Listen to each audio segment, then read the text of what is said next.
Olá, seja bem-vinda, bem-vindo ao nosso blog O Espírito de São Francisco de Assis nas Fontes Franciscanas. Paz e bem, este é o 38º tema deste blog e nós gostaríamos de falar hoje a respeito do seguinte tema: ver e crer segundo o Espírito e a divindade. Na admoestação colocada como primeira e intitulada como do corpo do Senhor, São Francisco fala de ver e crer segundo o Espírito e a divindade. Vamos tentar meditar um pouco a respeito disso.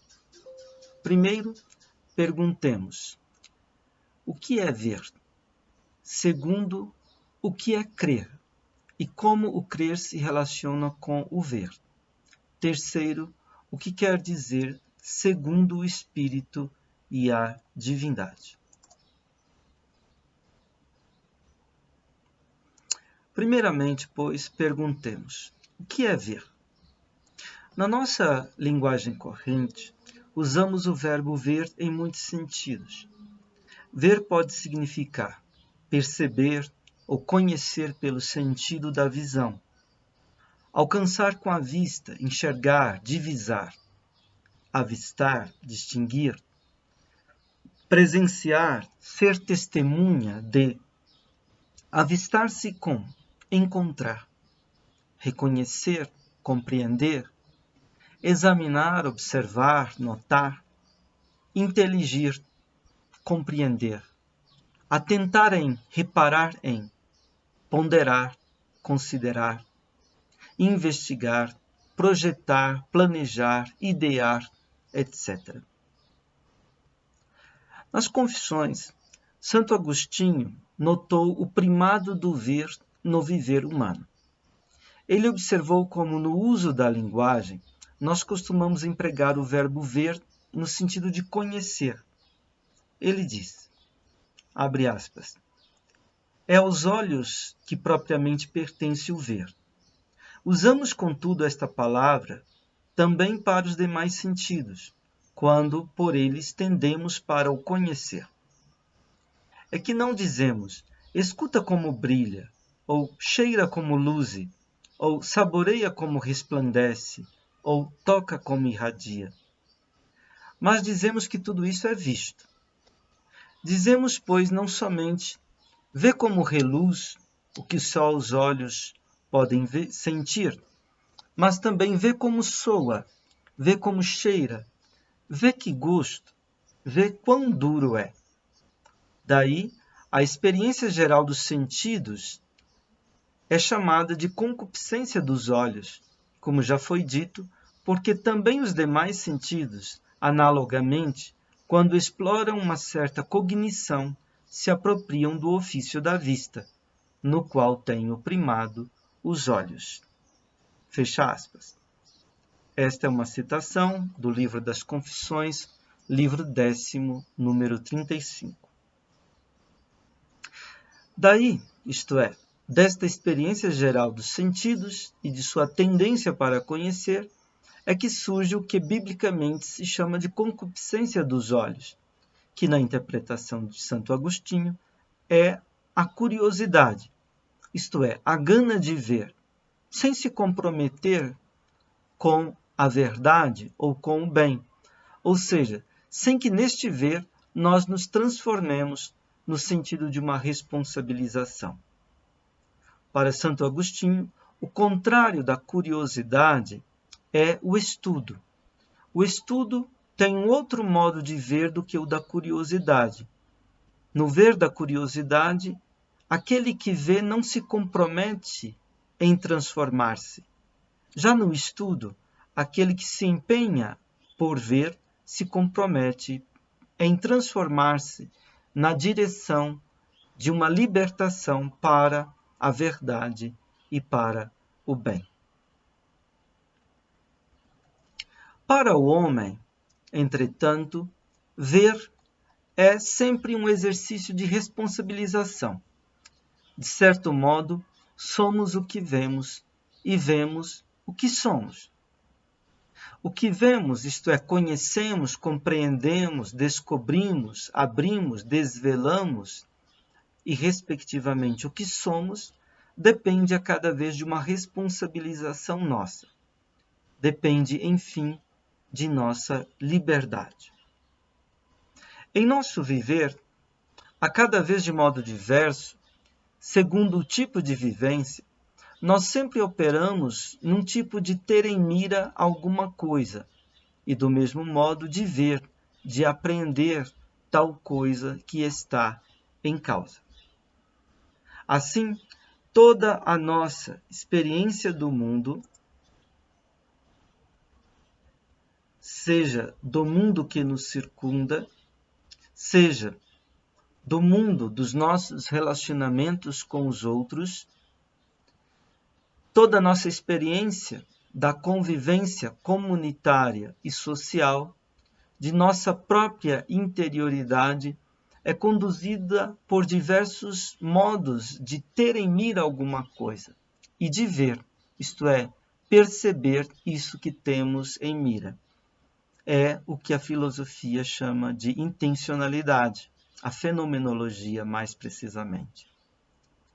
Esta captação pode se dar em vivências de percepção sensorial e de sensação, de imaginação, de sentimento, mas também de intelecção. Todos os nossos comportamentos, com o que quer que seja, com o que não somos e também com o que somos, é conduzida pelo ver. Como mencionamos acima, em todos os atos de percepção sensorial, nós usamos a palavra ver, mesmo quando não está em jogo a visão, mas sim a audição, o olfato, o tato e o paladar. Dizemos também que visualizamos esta ou aquela paisagem por nós imaginada, esta ou aquela figura imaginária, etc. A imaginação nos faz ver, isto é, intuir, não o real, o efetivo, mas o possível. Também cada tipo de sentimento é determinada por uma forma de ter em mira e de apreender aquilo que é sentido no sentimento. Por exemplo, a tristeza faz aparecer todas as coisas num colorido cuja tonalidade é diversa daquela em que o faz o júbilo. O temor nos faz suscetíveis para o temível, de tal modo que começamos a ver como ameaçadoras até mesmo coisas ou situações que, em outros momentos, nos pareceriam inteiramente indiferentes. E assim a angústia, o desespero, terão modos de ver o mundo, também estes diferenciados. O amor e o ódio, como as demais vivências desse gênero, não são cegos, mas têm a sua própria evidência. Há evidências que nos vêm da experiência dos sentidos e da imaginação. Há evidências que nos são dadas pelos sentimentos, pelo amor, pelo ódio, por exemplo. Há evidências, enfim, que nos são dadas pela razão ou intelecto. Quando concebemos uma ideia, nós vislumbramos algo de essencial que tentamos apreender e recolher numa palavra fundamental. Quando elaboramos uma proposição, compreendemos o seu sentido e temos em vista o estado de coisas a que ela se refere, real ou possível. Quando realizamos um silogismo, nós percebemos a sua coerência e vemos que a conclusão procede coerentemente das premissas. Uma teoria, como o próprio nome diz, nos faz ver um estado de coisas complexo, nos explica, elucida uma concatenação de fenômenos. Os axiomas de uma ciência nos permitem ver toda uma demonstração. Os primeiros princípios de nossos conhecimentos, quer eles sejam hauridos de nossa experiência cotidiana do mundo da vida, quer sejam próprios da atividade objetivante da ciência, são também por nós vistos, ou como podemos dizer, são por nós intuídos. E intuir é ver.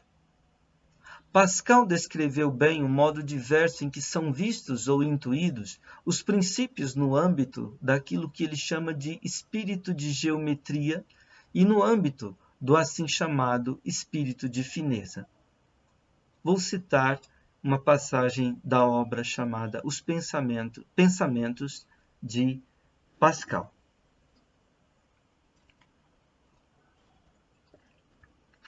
Abre aspas. Os princípios são palpáveis, mas distantes do uso comum, de sorte que a gente pena para voltar a cabeça para aquela parte, por falta de hábito.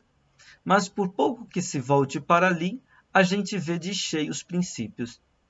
E precisaria ter o espírito de todo falso para raciocinar mal sobre princípios tão grandes que é quase impossível que eles nos escapem.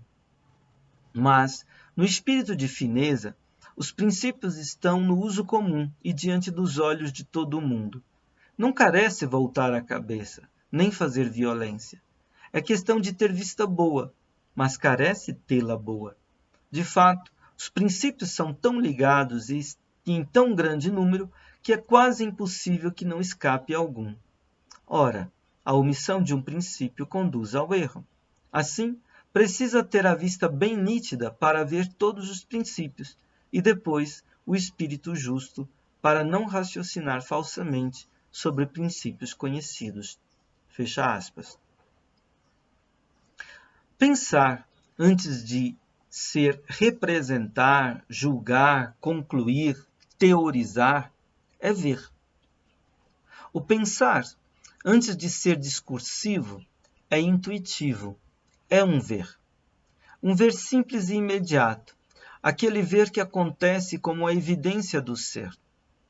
Aquele ver que nos constitui como espaço de abertura da iluminação do ser e, por conseguinte, da configuração do mundo. Esse ver coincide com o simples fato de existirmos, pois existir é ser esse ver, é ser essa abertura de iluminação, esse lugar da claridade do ser. Ser homem é suportar ser esta abertura. É esse ver, enfim, que chamamos pensar, somos nós mesmos. Entretanto, tudo o que somos, somos como uma tarefa de responsabilização.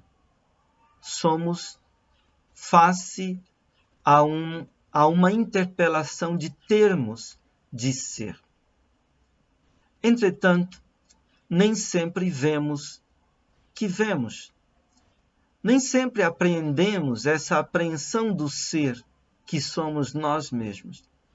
Nem sempre nos damos conta de que somos esse ver e que o simples fato de existirmos já nos constitui como essa abertura da iluminação do ser. Se essa apreensão da evidência do ser é o que nos faz ser o que somos, nem sempre estamos acordados para essa mesma evidência, a evidência do eu sou, tu és, nós somos, onde o sou, és, somos, põe o próprio eu, tu, nós e todas as suas possibilidades. Dizíamos há pouco que vemos o que somos e somos o que vemos. Mas dizíamos também que ver e ser é, a cada vez, não um mero fato, algo já feito, mas sim um que fazer, uma tarefa, um apelo ou interpelação à nossa responsabilização. No modo de ser da existência, o ser do homem está sempre em jogo, de tal modo que o homem tenha que se responsabilizar por este próprio ser. Podemos dizer, tenha que se responsabilizar pelo seu próprio ver. Ser homem é exercício de responsabilização pelo sentido de ser de tudo o que é. É cuidar do sentido de ser do ser que ele é, como também do ser que ele não é. É neste sentido que podemos dizer que o homem é o pastor do ser, usando palavras do pensador Martin Heidegger. mais que o senhor do que é, o homem é o pastor do sentido de ser. Pastor significa aqui cuidador. O homem é o buscador, o cuidador, o guardador do mistério de ser de tudo o que é. O homem é o procurador da realidade. Ele já foi sempre interpelado pela sua vocação ontológica a responder a esta convocação que está inscrita no íntimo de sua essência. Esta resposta e correspondência é sua responsabilização. Este exercício de responsabilização, que é resposta, correspondência, porém, é sempre histórico. A cada época, o todo se abre e se nos ilumina de um modo diverso. E cada época demanda do homem uma responsabilização toda própria pelo que ele vê, isto é, pelo que ele desvenda e pelo que ele, em vendo, se torna e se tornando vê.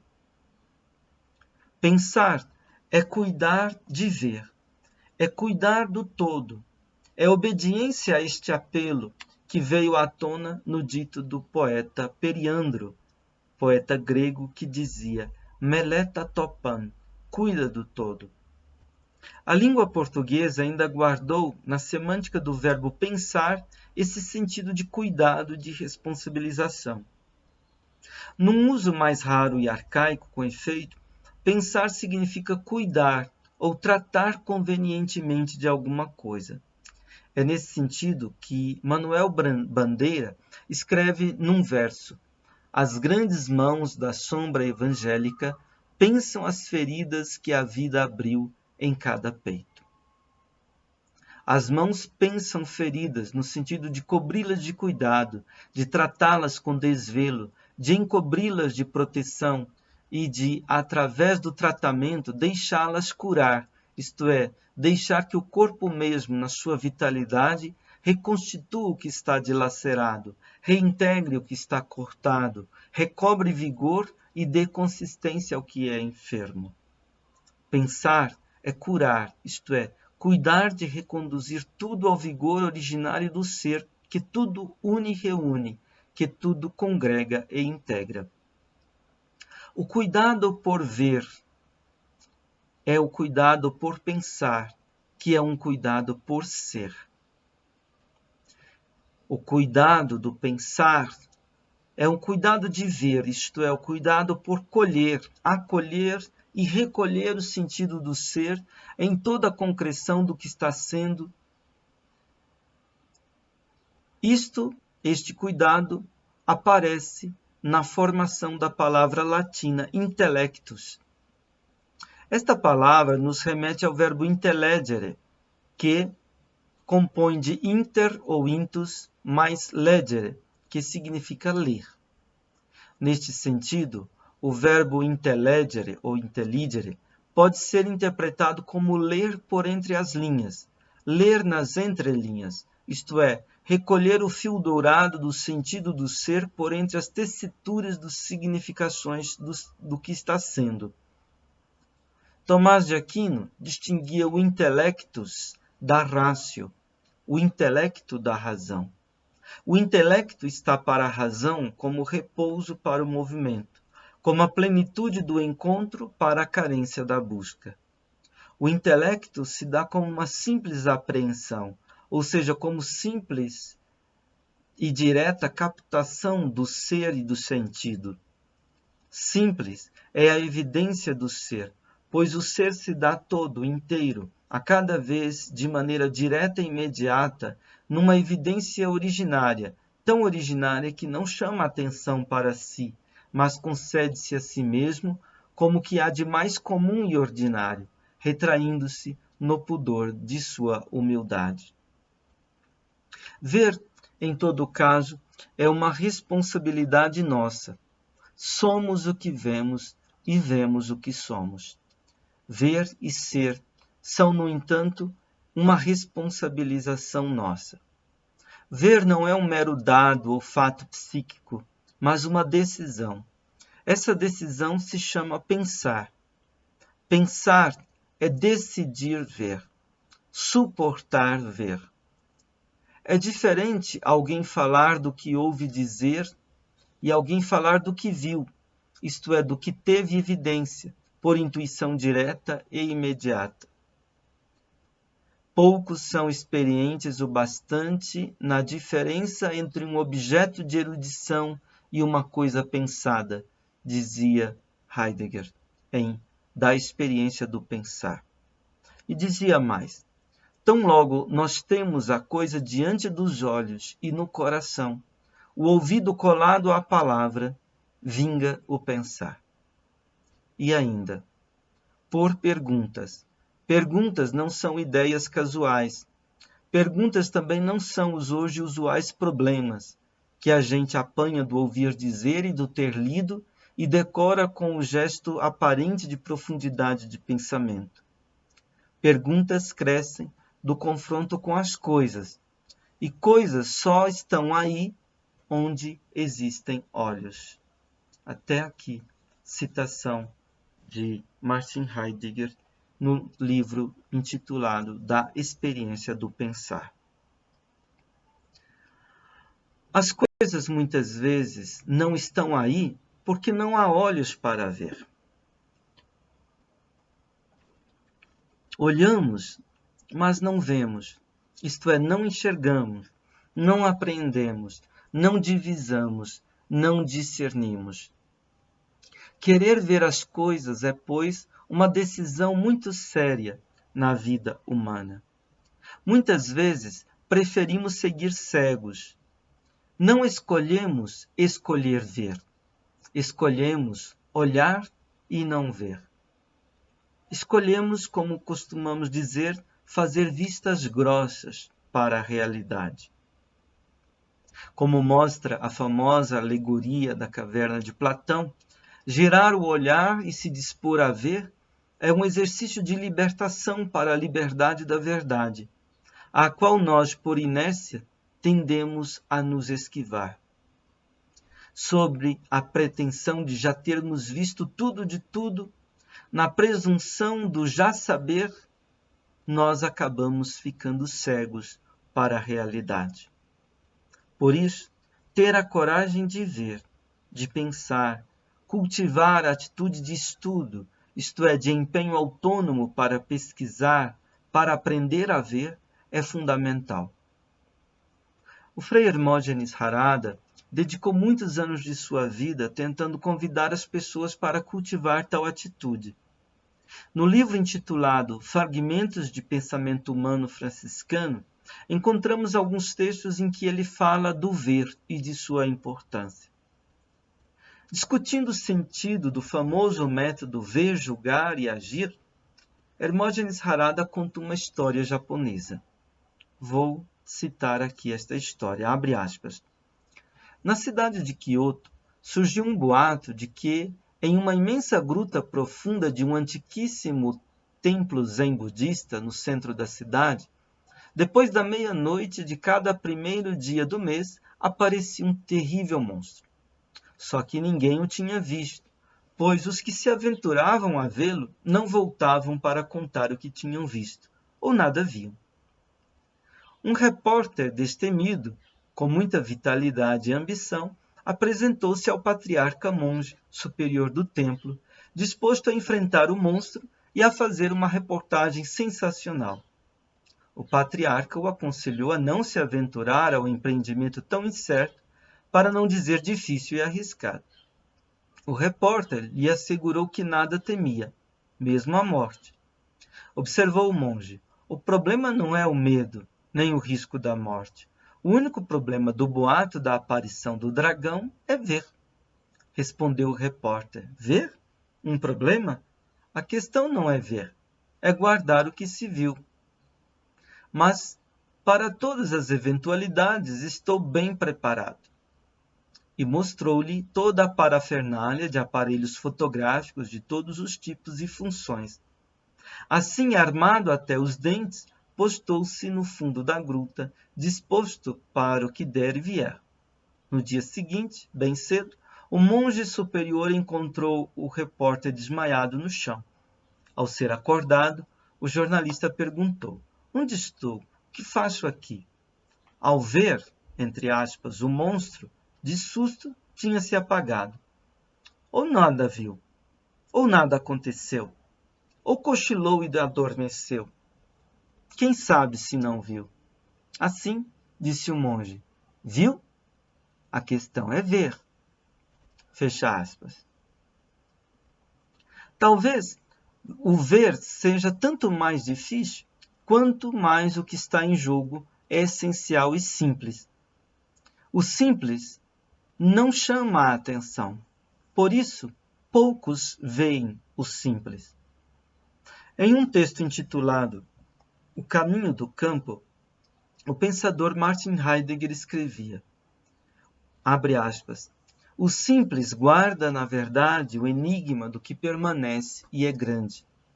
De chofre surge inesperado entre os homens, e não obstante, necessita crescer e amadurecer durante longo tempo. No invisível do que é sempre o mesmo, protege seus dons. O alcance e a envergadura de todas as coisas maduras que demoram em torno do caminho é que instaura o mundo. E assim o homem se dissipa e erra sem caminho. Para o dissipado, o simples parece uniforme. O uniforme causa tédio e náusea. Os entediados pela náusea só acham monotonia à sua volta. O simples já se retirou. Sua força silenciosa sucumbiu. Não há dúvida, diminui rápido o número daqueles que conhecem o simples, como uma conquista própria de sua propriedade. Mas estes poucos serão por toda parte os que permanecerão. Fecha aspas. O essencial, como disse o Pequeno Príncipe de Saint-Exupéry, é invisível aos olhos. Podemos ler, aos olhos que se dispersam no inessencial. Para ver o essencial, o simples, é preciso uma mira toda própria. É esta mira que o pensar procura alcançar. É dela que o pensar busca cuidar. O ver inessencial, acidental, tem um piscar pequeno. O ver essencial tem um piscar longo.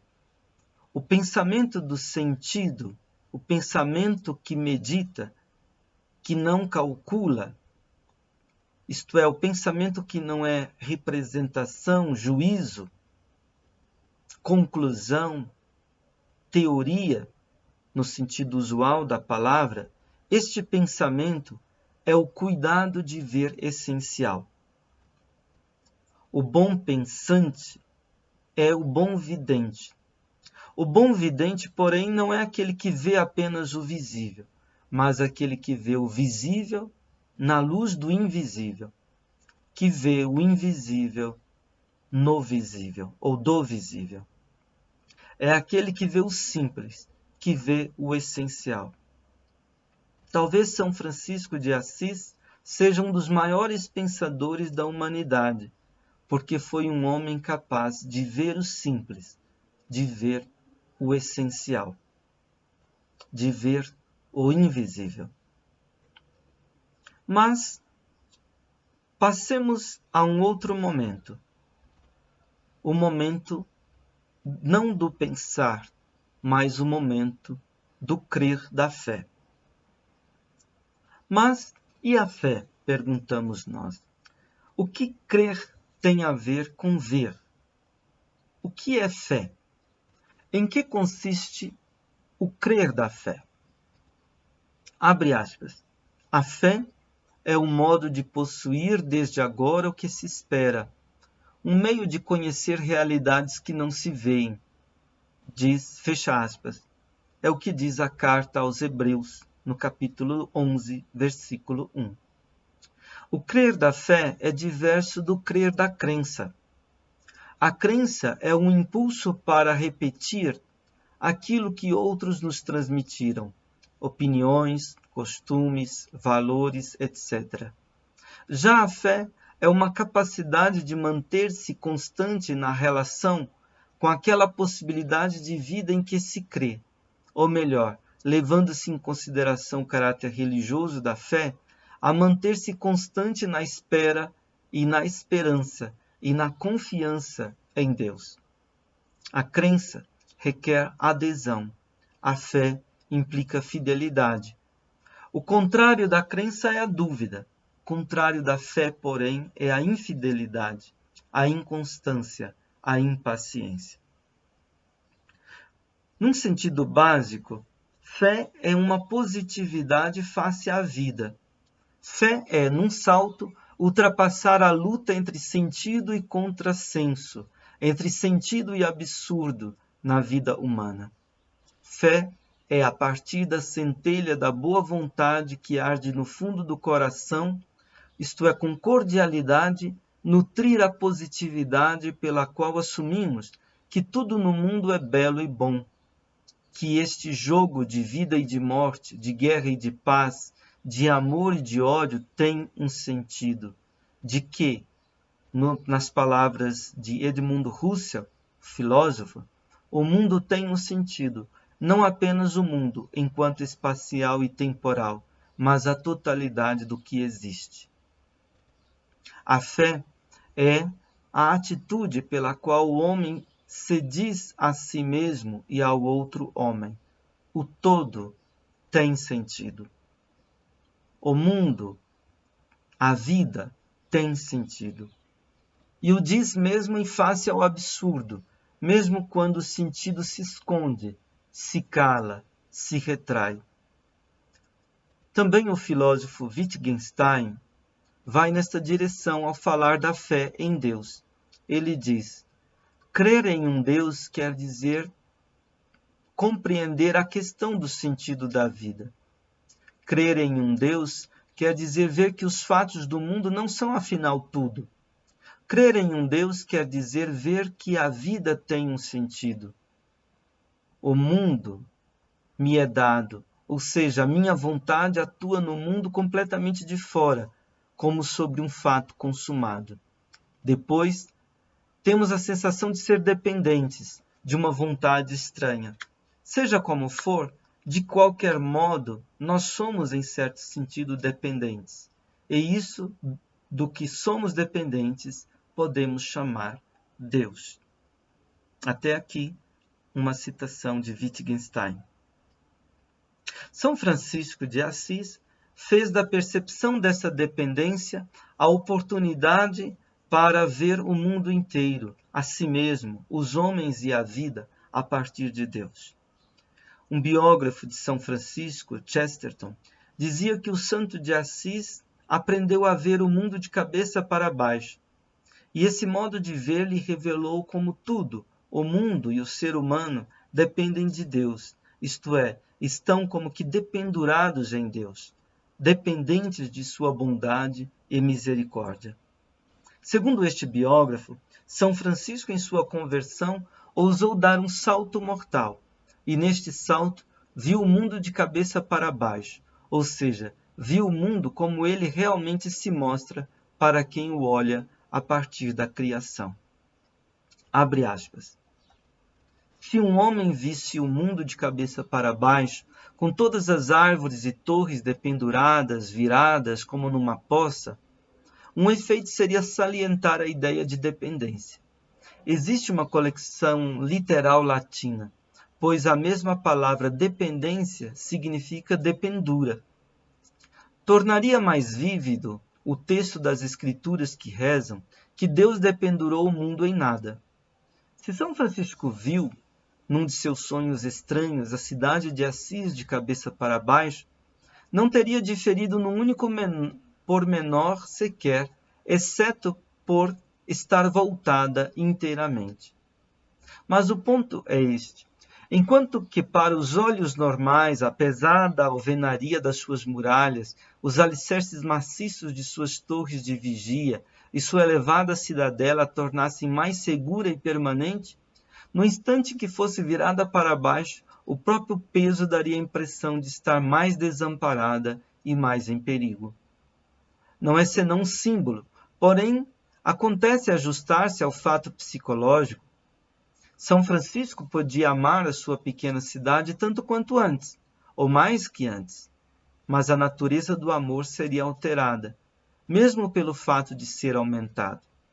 Poderia ver e amar toda a telha dos telhados íngremes ou todas as aves nas ameias, porém veria todas sob uma nova luz divina de eterno perigo e dependência. Ao invés de meramente sentir orgulho pela sua cidade, por ser inamovível, ele renderia graças a Deus Todo-Poderoso por ela não se ter despencado. Daria graças a Deus por não despejar o cosmo inteiro como um vasto cristal a ser estilhaçado em estrelas cadentes. Fecha aspas. Portanto, a fé retira o homem do desespero, pois, apesar do homem passar a ver tudo o que está por um fio, ele vê que tudo está por fio, por estar dependente, ou seja, estar pendente da misericórdia divina. Ele vê que a misericórdia divina sustenta todas as coisas. Ele vê, quer dizer, ele intui, ele sente, ele compreende, ele aposta nessa possibilidade de ser. E se o homem edifica sua vida a partir dessa fé, em vez de ser tomado pelo desespero, ele é disposto em seu coração pela alegria e pelo louvor. É o que Chesterton nos faz ver comentando a atitude alegre e livre, fraterna e grata diante da vida em face de Deus, dos homens e das demais criaturas, atitude mantida por São Francisco. Cito, abre aspas. Assim, emerge deste abismo quase nihilista a nobre coisa que se chama louvor, que ninguém jamais haverá de compreender enquanto identificá-la com o culto à natureza ou com o otimismo panteísta. Quando dizemos que um poeta louva a criação, queremos comumente dizer que ele louva todo o cosmos. Mas esta espécie de poeta louva realmente a criação, no sentido do ato da criação. Louva a passagem ou transição da inexistência à entidade. Aqui também incide a sombra dessa imagem de arquétipo da ponte, que deu ao sacerdote o seu nome arcaico e misterioso. O místico, que passa pelo momento em que nada existe senão Deus, contempla em certo sentido os começos quando de fato nada mais existia. Ele não somente aprecia tudo como o nada de que todas as coisas foram feitas. De certa forma, ele suporta e responde até à ironia sísmica do livro de Jó. Em certo sentido, ele está lá quando se lançam os alicerces do mundo, com as estrelas da manhã cantando em concerto e os filhos de Deus gritando de alegria. Isto é apenas um distante símbolo da razão por que o franciscano, esfarrapado, sem níquel, sem lar e aparentemente sem esperança, saiu realmente a cantar canções como as que poderiam provir das estrelas matutinas e a gritar, um filho de Deus. Fecha aspas. Seguimos comentando. A visão da fé é uma visão cordial, isto é, do coração. O homem vê desde o seu centro, vê com todo o seu ser. Dizia Pascal, é o coração que sente Deus e não a razão.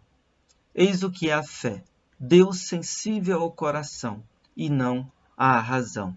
Fecha aspas.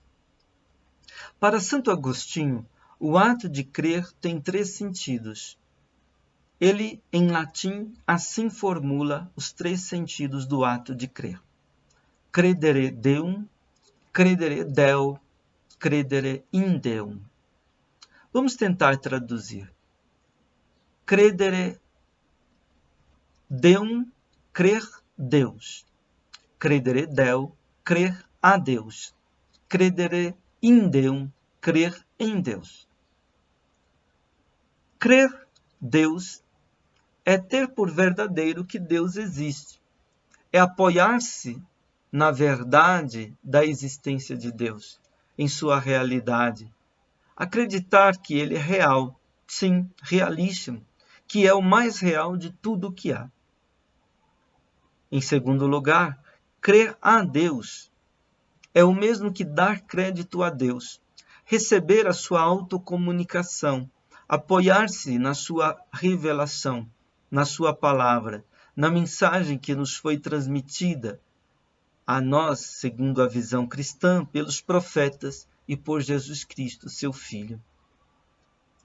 Por fim, crer em Deus significa confiar-se a Ele, entregar-se a Ele, como a alguém, a um tu, que é digno de ser amado acima de todas as coisas, com todo o coração, com toda a alma, com toda a mente. No primeiro caso, portanto, eu creio Deus, isto é, eu creio ser verdadeiro que existe um Deus. No segundo caso, eu creio a Deus, isto é, eu dou crédito a Deus, à sua palavra, como sendo palavra verdadeira e digna de adesão. No dizer de São Pedro, no capítulo 6 do Evangelho de João, que as palavras de Cristo, as palavras de Deus, são espírito e vida, palavras de vida eterna. No terceiro caso, crer em Deus, eu creio em Deus no sentido de confiar nele, de pôr nele o meu amor e de buscar responder a esse amor com a minha fidelidade, constância, paciência. Seja como for, todo o nosso crer só é possível como uma resposta e correspondência ao dom da fé. O ver e o crer da fé são segundo o Espírito e a divindade, isto é, eles são um dom de Deus. O ver e o crer da fé se dão numa obediência que segue a condução do Espírito e da divindade.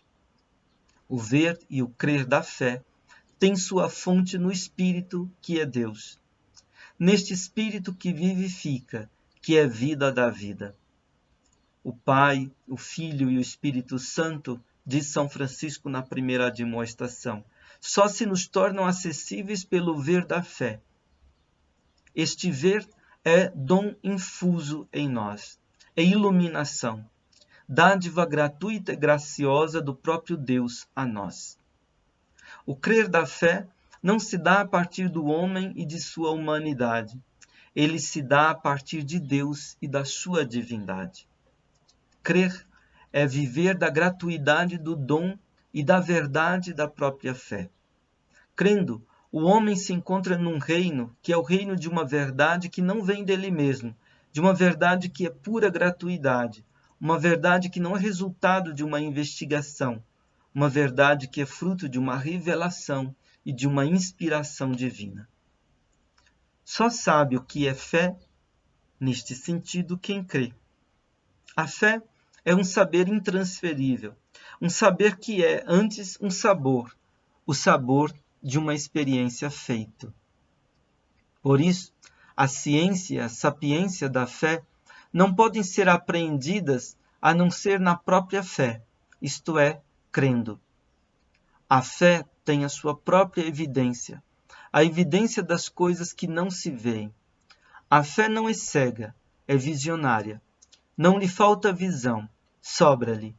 Ela é a visão do invisível. Trata-se de uma visão que dá ao homem firmeza, solidez, estabilidade na existência. Por isso, o autor da carta aos Hebreus, ao falar de Moisés, diz: "E como quem vê, aquele que é invisível, manteve-se inabalável." É o que lemos no versículo 27 de capítulo 11 da carta aos Hebreus. Para os cristãos, o autor e consumador da fé é o próprio Jesus Cristo. O cristão é cristão graças à fé de Cristo. Essa expressão fé de Cristo tem um tríplice sentido. Em primeiro lugar, a fé é de Cristo no sentido de sua fidelidade. Aquela fidelidade ao Pai e aos homens que Cristo mostrou em sua vida histórica até o fim, até a morte de cruz. Em segundo lugar, a fé é de Cristo no sentido de que ela tem em Cristo a sua origem, por ser dádiva do seu Espírito, existência na graça e pela graça. Em terceiro lugar, a fé é fé em Cristo, seguimento de Cristo, renascimento do homem em Cristo. Crer em Cristo é, com efeito, escutá-lo, no sentido de obedecê-lo e segui-lo. Neste terceiro sentido, a fé é uma resposta do homem, e esta resposta só pode ser uma resposta de obediência. Deus chama e o homem segue o chamado. Esta correspondência imediata e simples entre o chamado de Deus e a ação obediente, imediata e simples, é a fé. É somente nessa disposição da fé que os discípulos de Jesus o viam segundo a humanidade, mas para além disso, viam e criam nele segundo o Espírito e a divindade. É somente nessa disposição que os cristãos, como ensina São Francisco, veem a módica forma do pão e, para além disso, veem e creem que nesta formazinha pobre, humilde, se oculta o corpo de Jesus Cristo, corpo que ele recebeu no ventre da Virgem Maria, corpo que ele ofereceu no sacrifício de sua cruz, corpo que se tornou, na Páscoa, semente de ressurreição, de um novo céu e de uma nova terra. Muito obrigado pela sua atenção, pela sua paciência e até a próxima oportunidade.